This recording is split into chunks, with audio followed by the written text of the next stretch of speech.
Nadolig Llawen. Merry Christmas, Rhondda.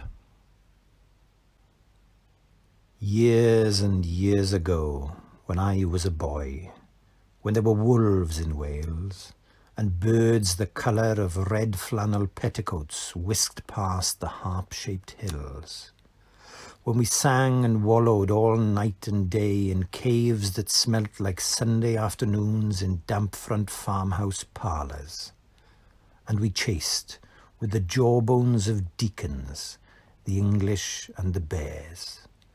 Before the motor car, before the wheel, before the duchess-faced horse, when we rode the daft and happy hills bareback, it snowed and it snowed.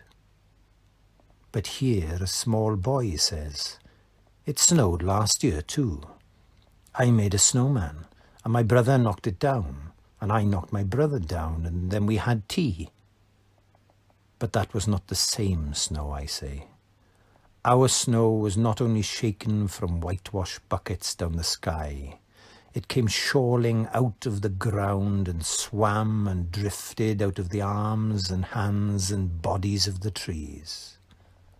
Snow grew overnight on the roofs of the houses like a pure and grandfather moss, minutely ivied the walls, and settled on the postman, opening the gate like a dumb, numb thunderstorm of white, torn Christmas cards.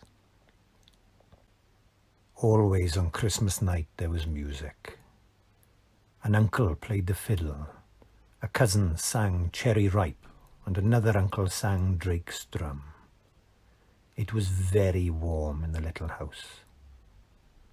Auntie Hannah, who had got on to the parsnip wine, sang a song about bleeding hearts and death, and then another in which she said a heart was like a bird's nest, and then everybody laughed again, and then I went to bed. Looking through my bedroom window, out into the moonlight and the unending smoke-coloured snow, I could see the lights in the windows of all the other houses on our hill, and hear the music rising from them up the long, steady falling night. I turned the gas down. I got into bed. I said some words to the close and holy darkness, and then I slept.